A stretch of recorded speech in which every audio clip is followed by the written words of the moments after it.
Hold on to your seats, because Rosie O'Donnell is back, taking aim at Donald Trump like only she can. Today, she's not just speaking out. She's telling the people of Ireland why she left America, why she packed up her life, and sought safety across the pond. This isn't just a celebrity rant. It's a full-on confrontation, and you're about to see it unfold. Before we dive into the full story, comment where you're watching from, and don't forget to like and subscribe so you don't miss the next one.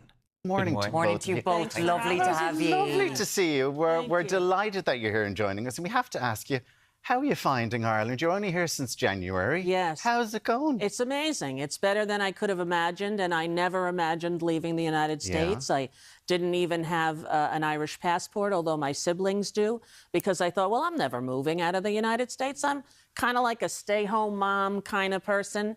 And but then when the election happened, and you know, it was quite obvious what was going to occur as they put out a book that announced it, Project 2025, I knew that it was time for me and my young autistic child to come here. And let's talk about that a little bit for people who might not know, because the beef between you and Donald Trump go back to the days of when you were a talk show host comedian.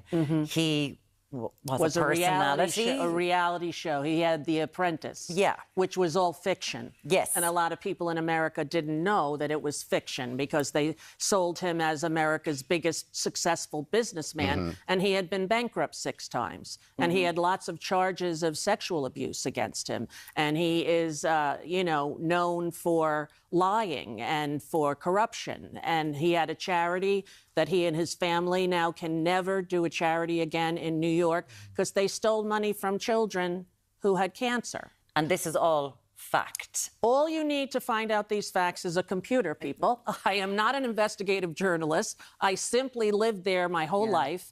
And in New York, where he grew up as well, we're around the same age. I'm 63, he's 107. Is that what he is? I'm not sure. But, and so I've known who he was from the get-go.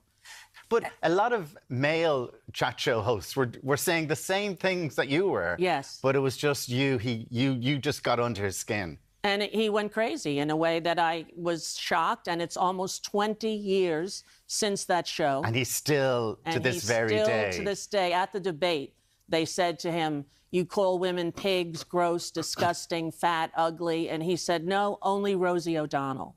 To roarious applause and laughter in the audience. And I was at home with my kids watching it going, how do you explain this? You know, luckily it was they were pretty young at the time, but now my youngest is 12. My other ones are in their 20s. Yeah. So it's really to protect my 12-year-old that I knew I had to come. Because let's talk about that. A lot of people said they would leave should Trump become president and all this kind of stuff.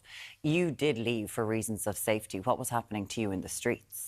Well, it wasn't so much in the streets, but after he won, I was in CVS with my child, and 2 different people, one with a MAGA hat and one a Trump supporter, came over and told me with curse words that their guy won. And, you know, said the F word in front of my child, who said, why are people cursing at us? And I said, well, remember I told you that there was a guy who's not so nice and he's running for president again? Remember when you were a little baby and he was the president and everything went wrong? She said, yes. I said, well, he's back now. And she said, so it's time for us to go.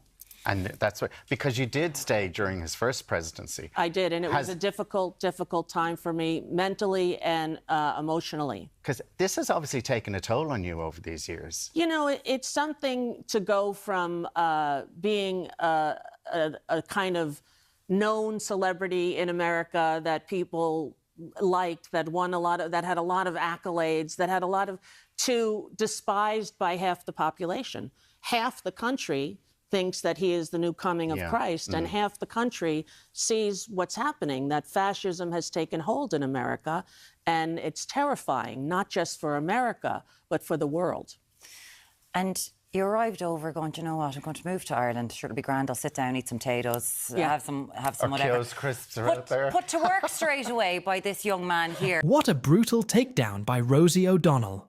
Once again pulling back the curtain on who Donald Trump really is and making sure the world, and now the Irish people, see it too. And I have to say, I really appreciated her call-out of Project 2025. Something the mainstream media rarely touches, and yet it's crucial. I did a little digging, and the things Trump has said about Rosie over the years are shocking. Back in July 2014, he called her crude, rude, obnoxious, and dumb, just for rejoining The View. Over and over, he's labeled her a loser, a disaster, a woman out of control.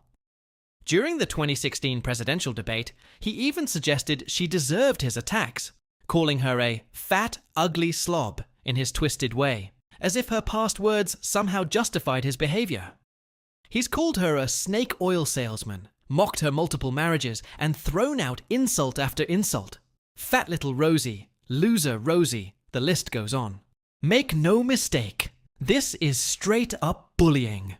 Any other man on earth targeting a single woman like this would be rightly called out. But here, we see just how far some are willing to let this go because of fear. Fear of Trump's MAGA base. Fear of the backlash from the far right. This isn't just rude behavior. It's a pattern from a very, very nasty man. And while it's easy to get outraged, it shouldn't surprise us at all. I want to hear your thoughts. Drop them in the comments below. And if you're new here, hit that subscribe button, smash the thumbs up for the algorithm, and let's make sure this conversation reaches as many people as possible. I'll see you in the next one.